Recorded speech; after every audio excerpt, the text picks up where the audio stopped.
What? Welcome to the Education, Career, and Beyond podcast. We've combined life experience with young adult drive and ambition. Are you just starting to college plan?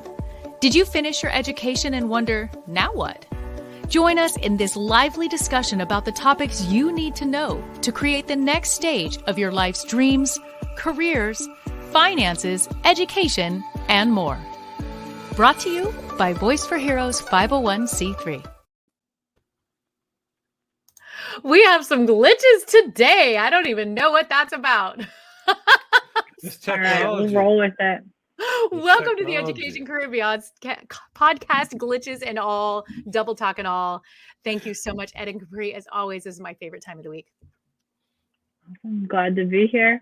Back again. Say hi to each other. Let's see if I can fix this on my end and just make sure that my Wi-Fi is not giving us a problem. Well, hello, Capri. It's nice to see you. Yeah, you too. How's it going? It's going all right. It's been a crazy day and a crazy week, but that's to be expected nowadays. So I'm super excited to talk. I know we had a guest scheduled, and because of their travel glitches, it's just us. But us is good because we get to kind of chat with Capri about finishing up her first year at Purdue, coming back home, what that feels like, what she went through, how to prepare for life back at home. She's got a brother. I'm sure that's kind of fun and interesting to get reconnected with him. And mom and dad, do they want to be parents again? They're going to let you be independent, all kinds of fun stuff I can't wait to talk about. And then Amy did kind of a leadership program yesterday on communication. And it's probably the thing that I think most young people need the most development on. It doesn't come natural. So we have some questions on that. So we got a little bit of a mixed bag today, but I'm super excited to get into it because I think it's super important. So we get to do a check-in with our favorite people. So Capri, hey, Amy, can we start with Capri? Is that all right? No, we have to. This is such a big deal. It's like our girl has just come home from the first year of college. I'm all verklempt over it. Yeah, it's kind of weird, like doing this podcast with Capri, and like she's in Indiana, and now she's like right down the street for both of us. It's kind of like, but the setup is exactly the same. We're online, technology at its finest. Although Amy, you're having technology at its worst. Yeah, so, Capri, first of all, how long have you been home? A whopping 3 days. 3 days back home. I think I just want to start with the packing up and coming home part. Can you explain like what that looks like, what that feels like? Is it a bit Did it all get surreal? on the same plane? Wait, hold on. Stop. I just asked 3 questions at one time. I did it again, and I swore I wasn't going to. It's okay. I threw a fourth in. I had like 3 more. I just caught myself. So let's start with the first piece, which is just talk about the experience. So to summarize it in one word, we got chaos. I thought it was going to be way smoother than move in, which in some ways it was. But also at the same time, there's so much more to do because you have finals and you're moving out and you're packing up at the same time. And so is your roommate and the other 1,000 people who live in the same building as you. So that was a little chaotic. And also going there at the beginning of the school year in summer, you're a little sad, but you're also looking forward to all the new people that you're meeting versus leaving. You're like, oh, I have just spent 9 months building this new community in a brand new place.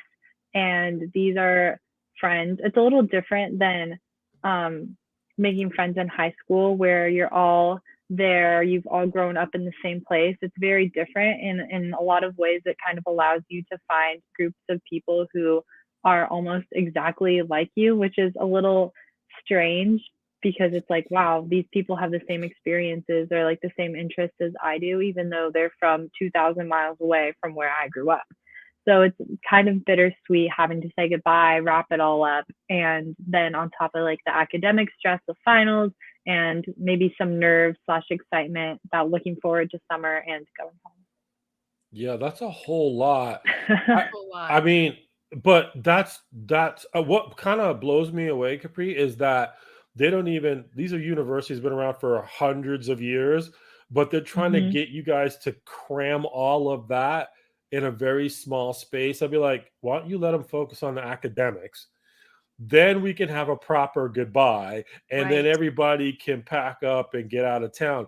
So how do you prioritize that? What does that look like on like just the last couple 3 days of that? How did you prioritize that? How did you package everything so it just kind of went, I'll say smoothly, but that might not be the word that you would use.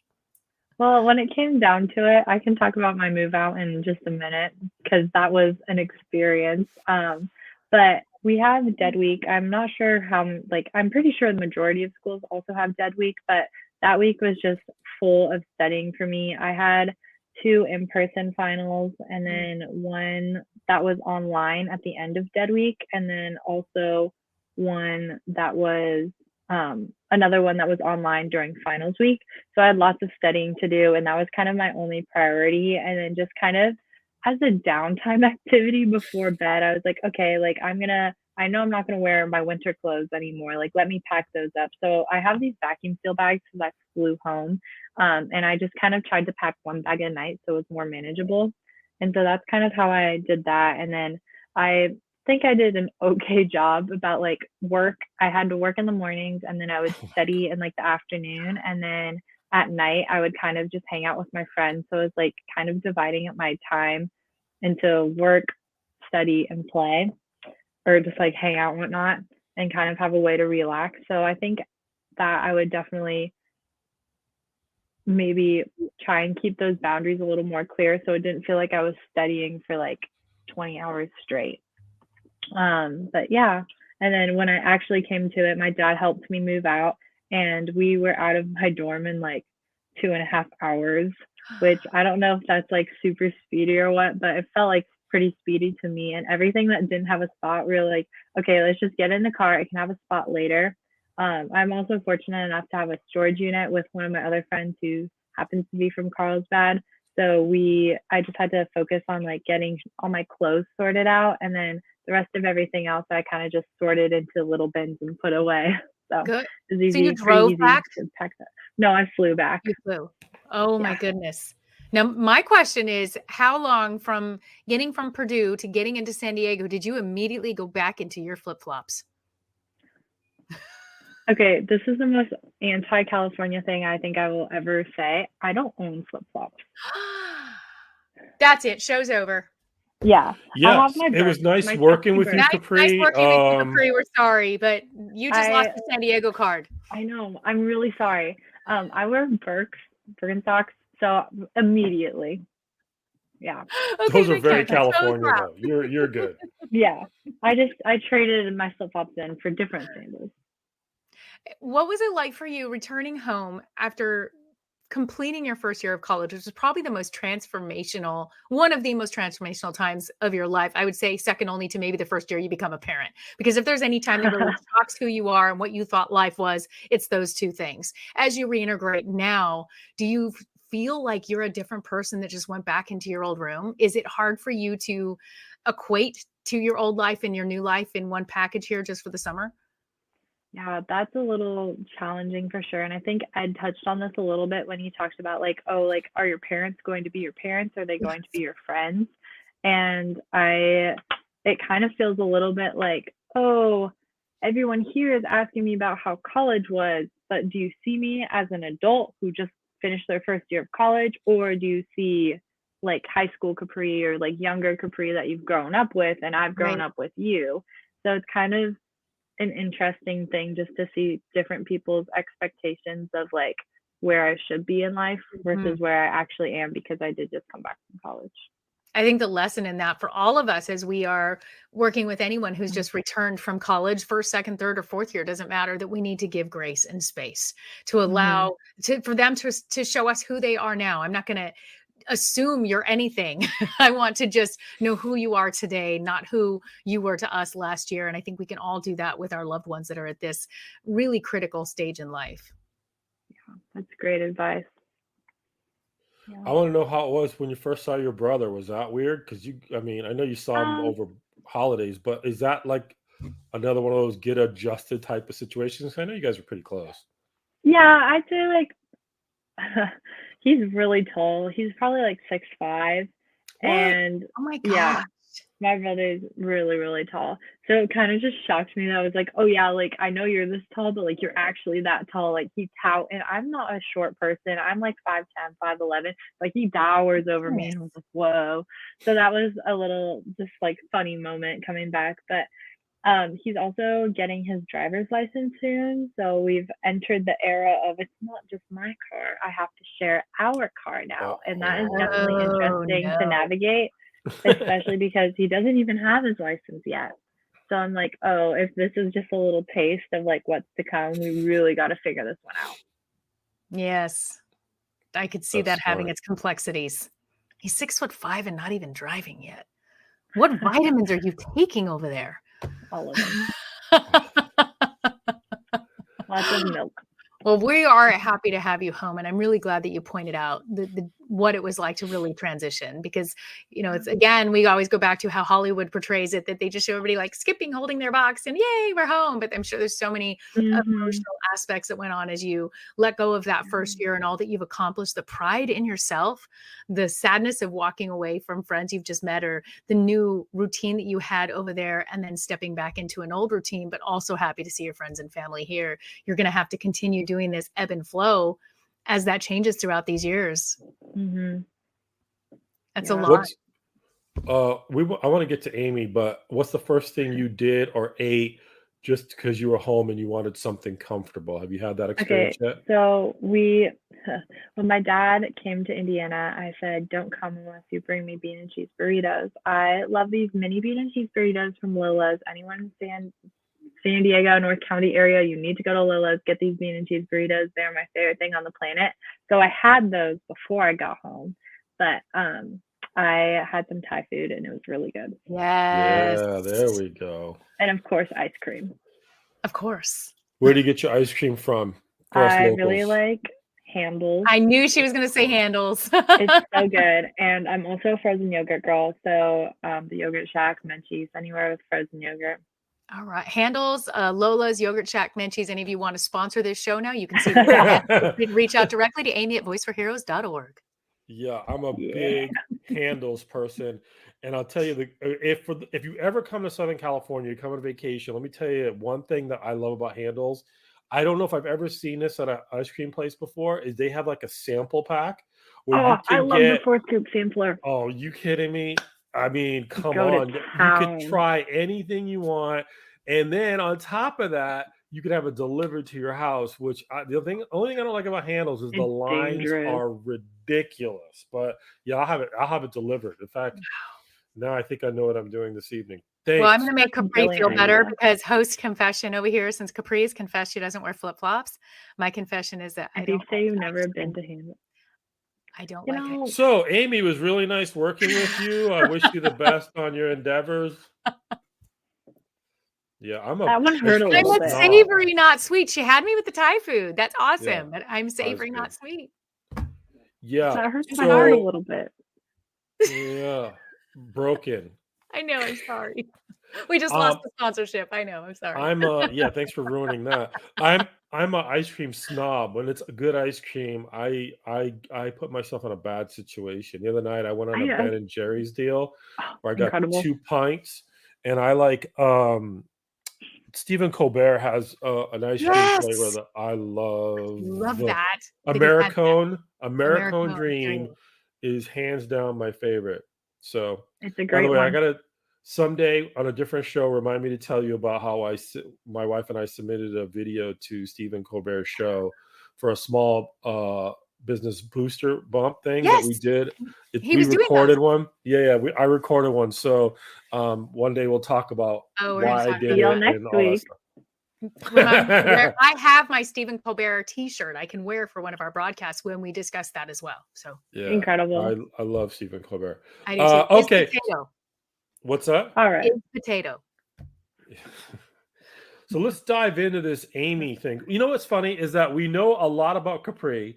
I've been talked and like a guest on this show like 3 times on this podcast. Yeah. I don't think we really dove into Amy and what she's all about. Like but that was a little bit of I sing a little and I do this a little. We really dig in. So Amy, proper introduction. I know a little bit.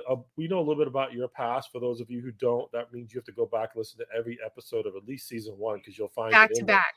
Yeah, You have to uh, binge no listen. Yep. breaks. Loop them. But what I really want to know and focus in on is what you do now, because I Mm. find what you do now fascinating. And I think we've got this piece of the puzzle with the nonprofit that you've always been a part of, which allows this show to come on the air. Yes. But I think professionally, I think it's really good for people to know what you do um, to work with individuals and businesses to achieve their goal. Can you tell us a little bit Thank about you. that?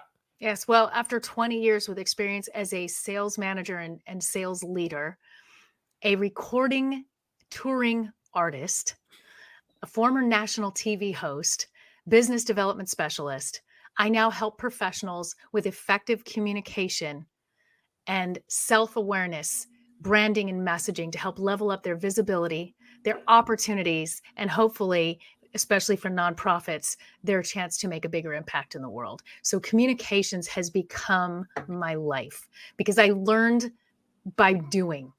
I didn't train for this, it's trained me. But it was every job that I had. When I started in sales, I didn't know what I was doing yet. I stepped into a company that I didn't fully understand the product and mortgage at that time. But I learned that effective communication was going to help me gain that business. I learned how to ask questions, to be a good active listener, to read people's body language, to learn the art of messaging and getting to the point quicker and more effectively. And it allowed me to go into top sales. And then when I went into touring full time as a recording artist, when we had the Great Recession in 2007, I had no choice. It was either sink or swim. So I went out there and asked for the business as a recording artist, but there's a lot of talent. As an artist, as a musician, I could sing, but how do I set myself apart as a professional? And that's where that difference was, with a business plan and a communications plan and a PR plan in motion. And that's what allowed me to launch onto those big stages and become spokesperson for the American veterans and learn how to present myself all the time. And even when we were touring for my team and my band, there's an art of really knowing who you are and how you represent yourself at all times. And so I would let them know the second we pull in that parking lot, you represent all of us collectively, and we represent the American veterans.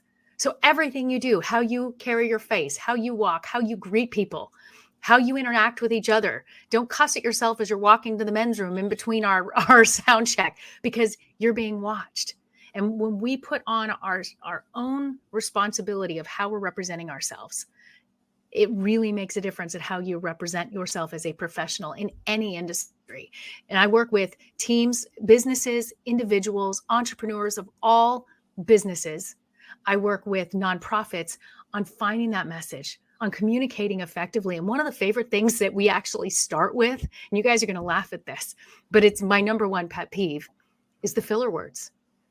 Because we don't read correspondence. We don't open an email. We don't read a book that starts every sentence with, yeah, so. But why in our communications are we doing this? We're so excited about AI, artificial intelligence, and we can talk about this. It's great that we have ChatGPT. But can we also speak for ourselves? Because at some point, you're going to be in front of an audience, even if it's a podium at a work event where you have to introduce somebody. Maybe you're a guest coming up for us on this amazing show. Knowing how to present yourself and those talking points is so critical. And we have lost the art of really effective communication, vocabulary, and what I call starting a sentence with a sentence. And this is what I do for a living. That was smooth as silk right there. Did you guys catch all of that? That was slick. I like that. Capri, do you have any immediate questions on this subject or any thoughts? I have so many, but I don't know where to start. And every time I hear Amy's long resume, I'm like, wow, she's really done it all. Yeah. But do you want to kind of start? So you just said starting a sentence with a sentence. Do you want to Yes. go into that a little more? Because I feel like a lot of times you just keep going around in the same circle. I know Looping. I can do that when I talk. And just, can you go into that a little more for us? I think a lot happens in our brains when we're unsure about what we want to say. So training our brain to think what it is I'm about to say, what is my main message? And this can start happening in rapid time. Our brains are amazing at what they can learn to do. I know, all right, what is my message right now? How do I start this off? When we forget to pause in between, or we're so busy overthinking, is when because we're trying to catch our words. And a lot of times, even as I discussed with a team I was with yesterday, we're afraid of the silence in between. But what's amazing is that silence in between allows our listener to catch up with us, to dissect what it was we just shared, to understand, is this something I want to know or do I want to toss it? Every moment when someone's speaking with us, we're choosing what information we're taking in and what we're tossing out. Are we listening to respond or react? Do we have something that we can bring to that part of the conversation? So the more we, as the one conversing, if I'm leading the conversation, I want to make sure that I'm choosing words that are clear and articulate, that I'm stopping. And if I don't know something, I'm going to pause between. Actually, yes, I would like to discuss that part of the subject. What we're going to do is blah, blah, blah, blah, blah. Allowing my brain to be calculated, training my brain. And it works by doing it all the time. We can't just do it when we're on a podcast like this. We can't just do it when we're practicing to present in front of our classroom or in front of an audience, where we practice our talking points and we stand in front of the mirror. What has to be done is it has to become a part of who we are, so that I know if I'm in a casual conversation with friends or loved ones, that the way I speak is no different than when we're on this right now. I have to be cohesive all the time. And what it does is it allows me to be a more effective communicator, and it allows for less conflict. There's not the misunderstandings.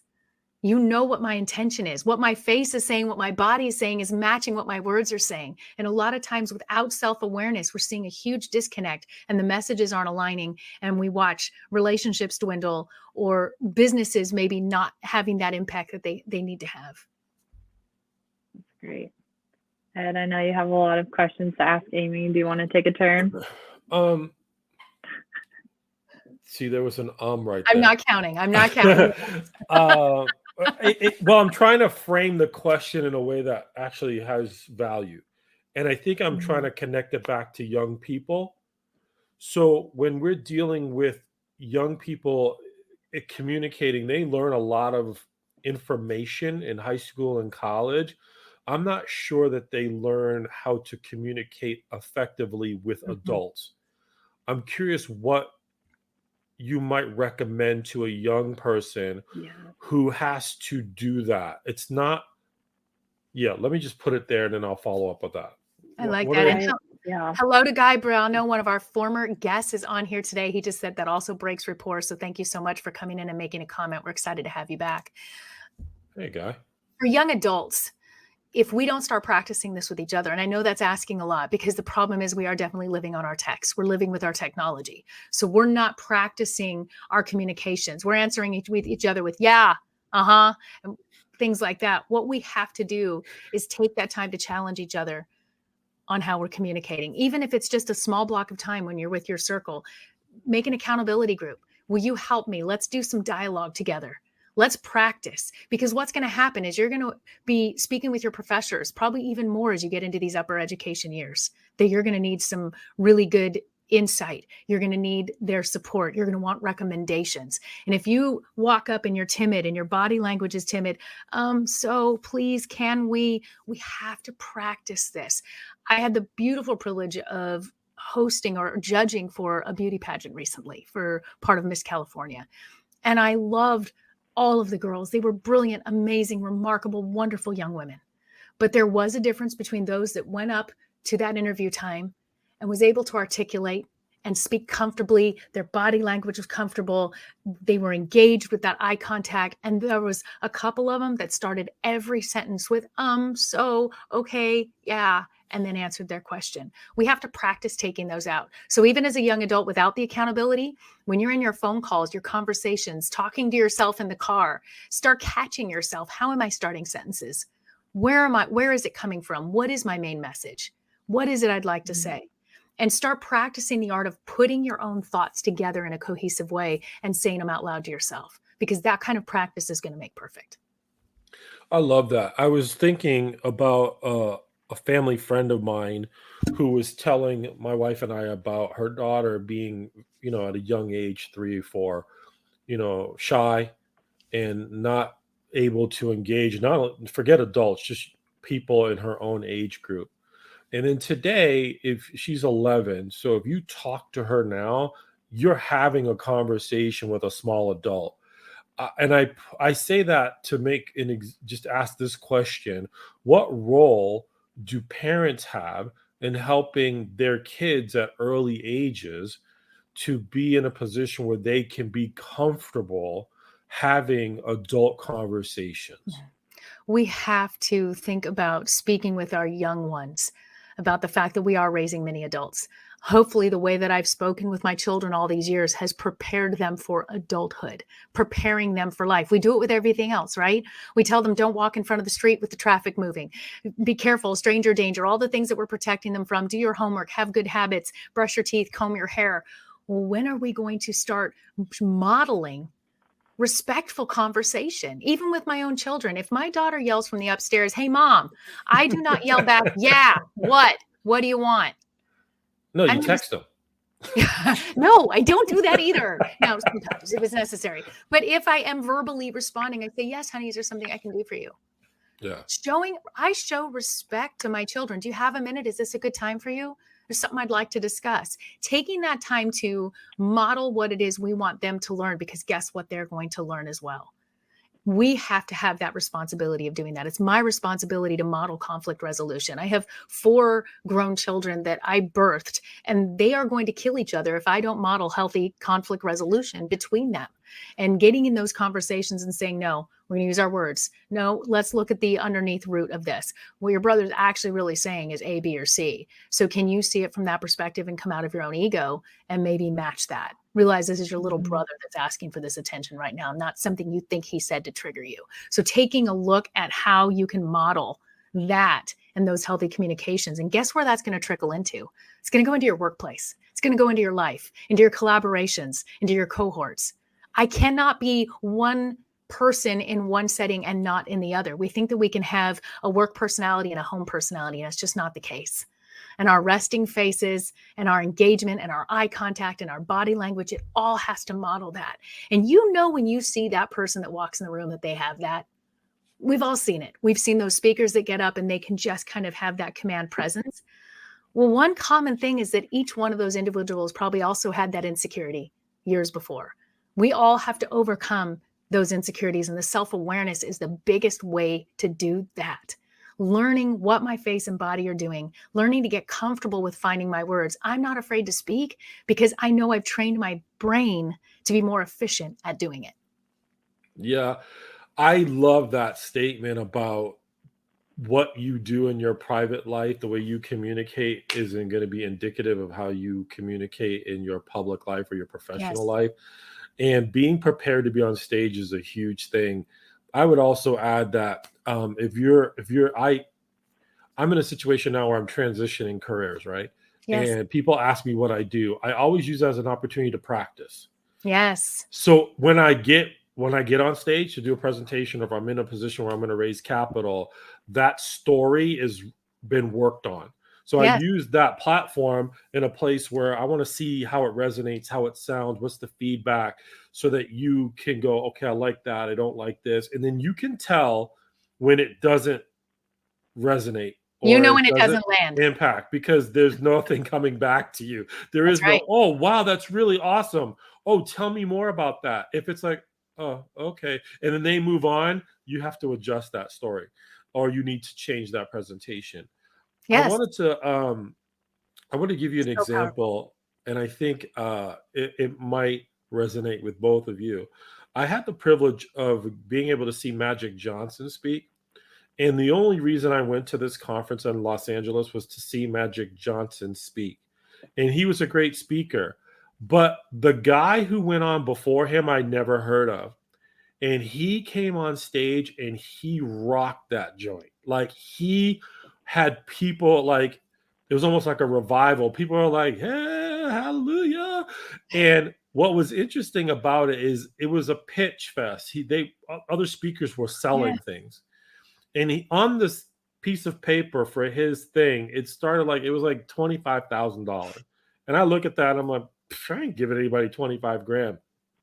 So he gets to the end of his presentation and it was so compelling. He's like, I know on the paper it says 25,000, but it's not 25,000 today. It's 12,500. And Amy, people started to get up out of their chairs. I was on the second level. and his table was on the first, and people were going down, not to leave, but to buy. Wow. And he goes, but it gets better. It's not 12,500 today. It's 7,500. And I to myself was like, stop talking. You already have them. Stop talking. It's not 7,500 today. It's 3,750. And I thought to myself, you did the job. Why are you selling yourself short?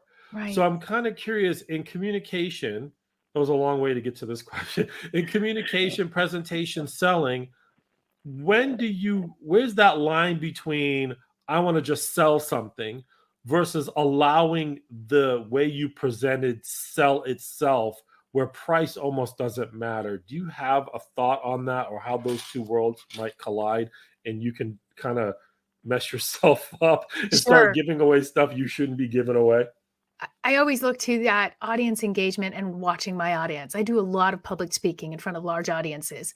Now, I'm not necessarily selling with that strategy from the stage, but nonetheless, I'm selling myself up there. I'm maybe just selling my knowledge, opportunity to work with me, opportunity to take those things back into their own nonprofits or businesses, watching the audience and feeling that response. You know when they're tracking with you. If you look at that audience, and anytime, if you're in front of your classroom or you're in front of, a lecture hall and you have to present just your paper, watch and see what's taking place. And if you notice you're losing them, then you want to lean in, maybe articulate a little bit differently, slow down, get to your better talking points, make a shift, be ready to make those shifts based on what your audience is telling you. When you find that sweet spot that I know they're with me, then I don't need to change a thing. Then I can go into that zone and I don't need to oversell. I just know that they're there. And that is sometimes a moment by moment thing that's happening from the stage. And I have that when I'm performing, when I'm doing music, or when I'm speaking. I am watching that audience, because generally it's interesting. You'll notice that about 80% of your audience are reacting the same way. There's always going to be the scragglers. There's going to be the grumpy guy in the back of the room, or the one that's fighting with his spouse off in the corner. You're going to have the scragglers that aren't in the norm. But generally, about 80% of them are feeling the same thing with you if you're setting that correctly. I know that I'm responsible to set that energy from the stage. That's my responsibility. And if it's not there, then I need to do something to reset it. Capri, you have another question? I have one more, and then we can bounce. Yeah, it's about body language, and I think you kind of started moving into that. You've also talked about active listening. Can you talk about how much of a role body language actually plays, and then some ways to make sure that you're displaying the right body language, like what that looks like? Wow, body language and active listening is so important. Have you ever been having a conversation with somebody and they're so distracted, you just know they're not there? Yeah. And at that point, I'll stop been talking. that person. Yes, I will stop talking. I'll realize maybe this isn't the right time for them, because I always say it's not a message if it wasn't received. So if I'm trying to give a message and that person is not in a place of receivership at that moment, then this is not a good time. So watching and seeing, am I engaging them in a way that they are with me? And it could be on anything. It could be a personal relationship that you're to talk about something important. It could just be that you walked in the room to share a funny story, but you didn't know that everybody was just discussing that the cat had died, right? So you have to learn that maybe this isn't a good time. You're going to know that body language.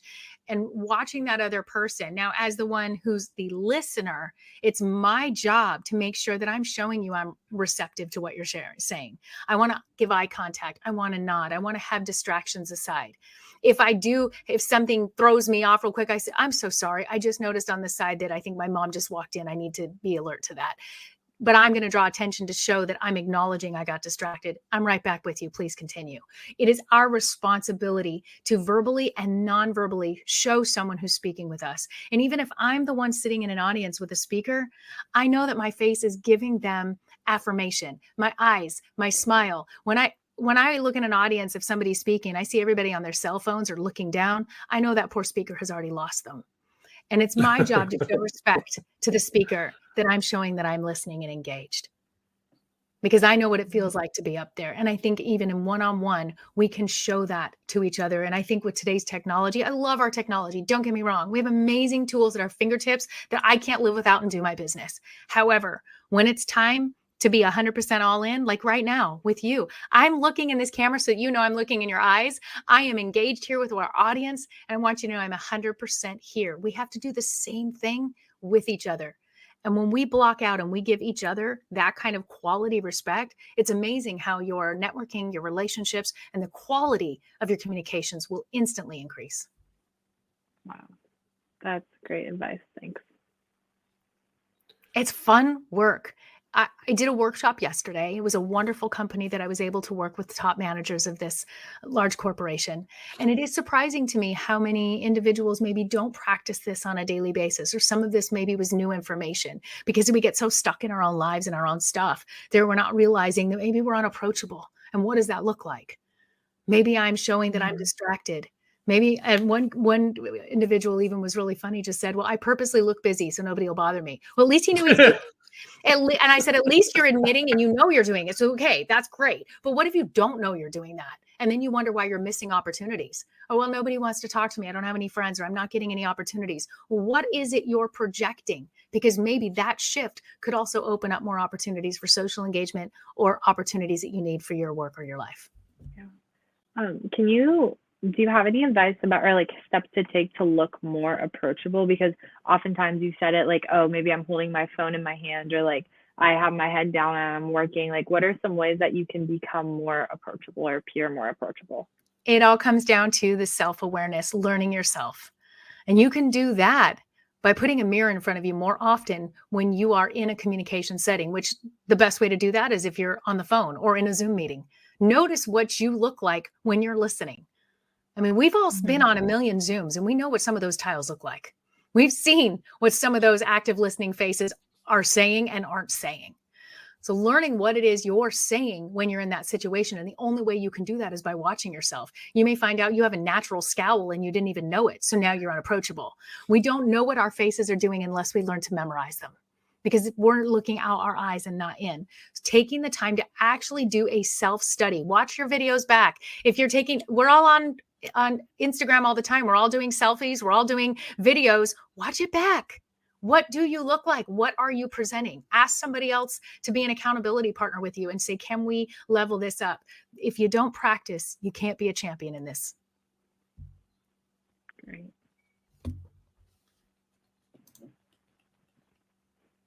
Ed?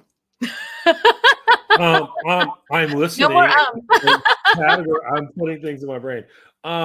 So when I used to present back in the day, much younger, it was always about information going out. Yes. Usually there's a PowerPoint presentation, and when you first start to present, I don't know about you, Amy, you've been on a stage performing, you've done these presentations, whether when you don't know your material, you're just getting started, you're gonna be a little nervous, a little apprehensive. Obviously preparation is huge in that regard. Huge. But as I don't know if you've noticed this, but I've seen a bit of a transition in that participation with the audience, getting them engaged and involved in the conversation is now the new presentation, if you will. Can you talk briefly about why that's so important, not to speak at people for 30 or 45 minutes or an hour versus getting them involved in the dialogue and how do you go about doing that? Right. Human nature. None of us want to be talked at for an hour.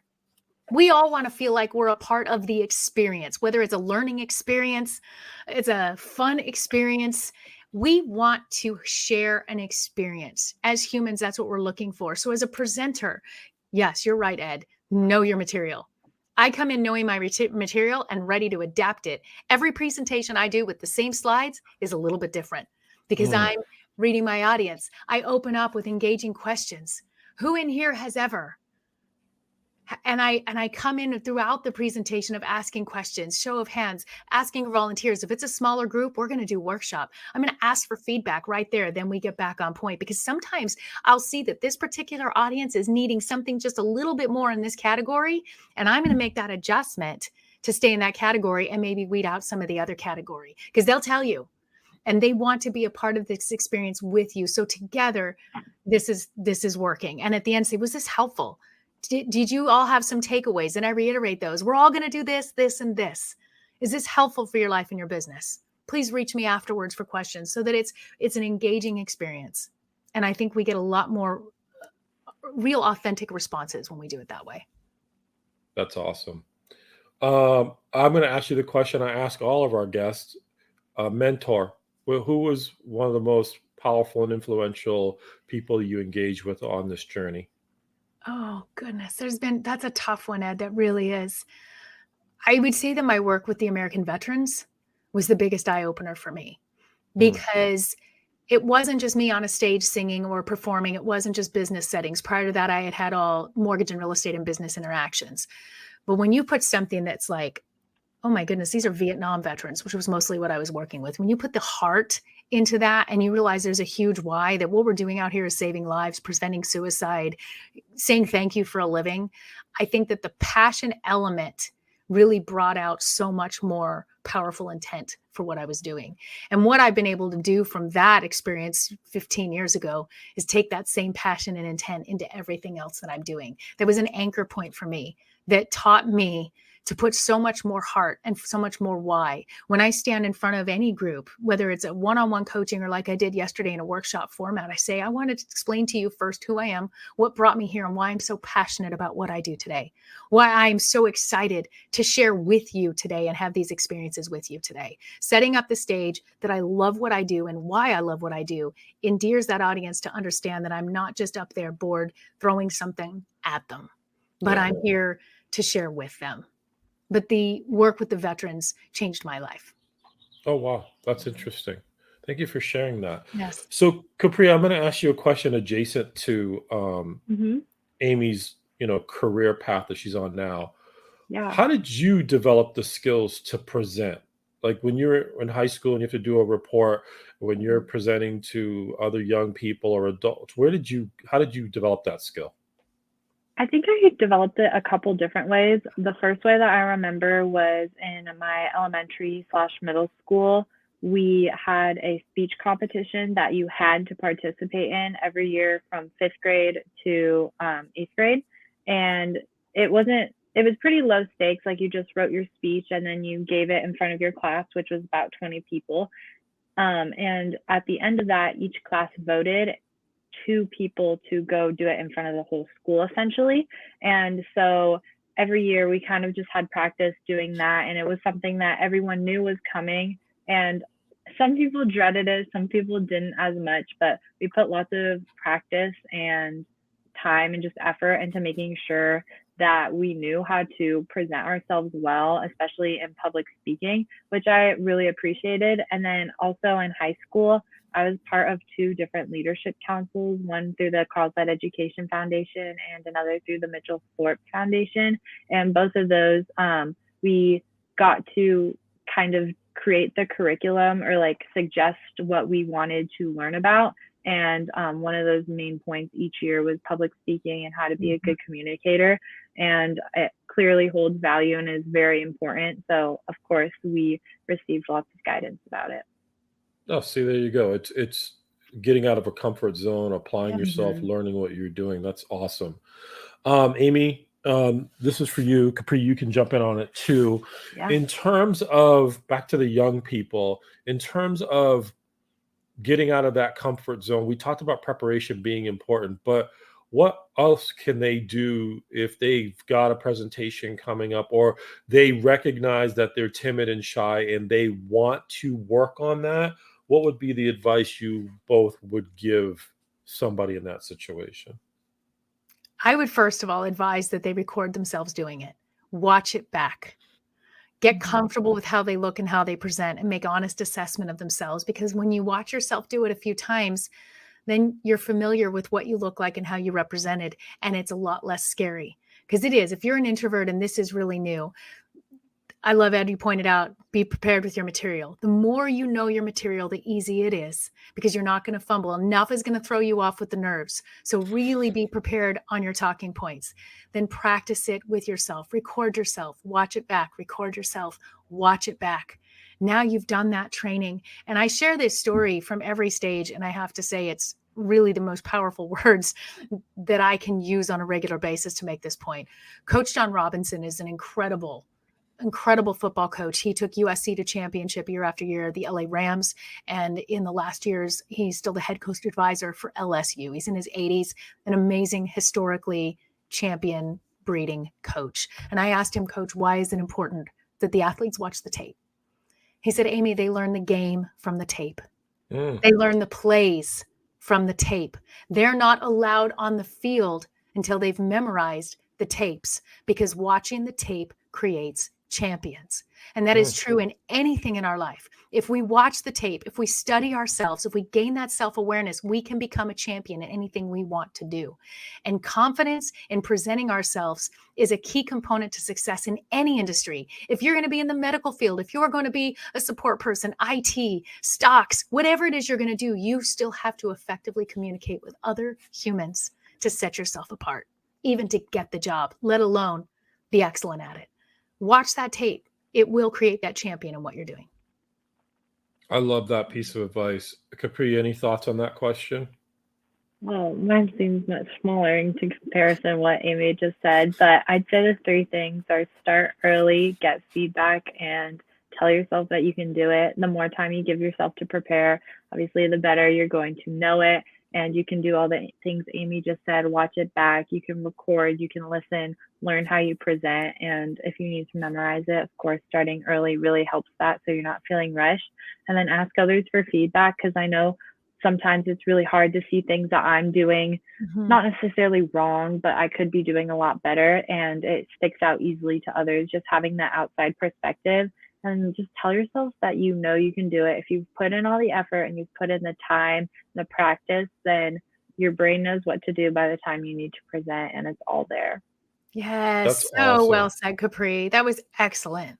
I will say, I'll just add this couple of things. One, I've said this before, and I think it bears repeating. Get comfortable being uncomfortable.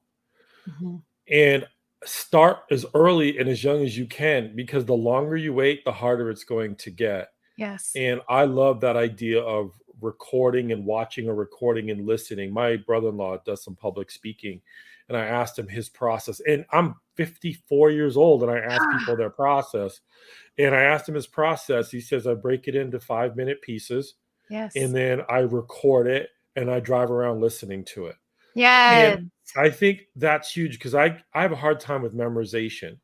And then I'll add, if you find that that's you, then I would say work off an outline. Don't try to write a manuscript, because now not only you tied to it, if you miss something or you get off track, trying to get back on track and being like you know what you're doing, you're gonna get in a major problem. Bullet points are always the best.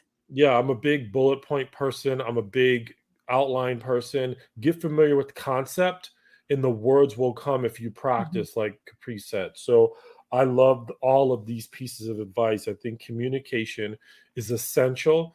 The younger you start on that road and that path, the better you're going to do in personal relationships, professional relationships. All of those things come through communication. And if you're not good at it, you're going to have challenges. So please start early. I love the advice that Capri gave, Amy. That was spot on for you as well. Well, we did such a great job. We're at over 45 minutes. I mean, come on, how great is that? Yeah. And so I think the thing I have to work on, if I have to have a confession, is the resting bee face. Like my face. I wasn't going to say anything. Well, it's usually because I'm listening and I want to everything just kind of zones. Right. I call it the active listening face is what I call it, the active listening face. What is your face saying when you're active listening? And finding that awareness, so you can hold your face in a more engaging or lifted position while you're actively listening, can make a difference. Yeah, my wife says, I can never read you. And I'm like, I don't want you to read me. That's the whole point. But nevertheless, I'm aware of it. And it's something I have to continually work on. So, Amy, when you see it, don't be afraid to point it out. I'm not, I know what my strengths and my challenges are. That's one of them for sure. That's great. That's great. Well, thank you, Joanne and Guy, for being with us today. They had some great comments in the chat. Everybody can check those out later. We always appreciate the audience and the feedback and really good stuff. So I butchered the conclusion of this last week. So let me start with the good stuff first. This is a great episode. If you like it, give us a thumbs up. If you love it, share it. If you find it compelling, interesting, subscribe so you can get our insights from not only as hosts, but as guests and the guests that we get on. And I got to tell you, this is one of my favorite things every single week. And so on behalf of Capri guest, Amy guest, Capri host, Amy host, I'm Ed Sanderson. This has been your Education, Career, and Beyond podcast.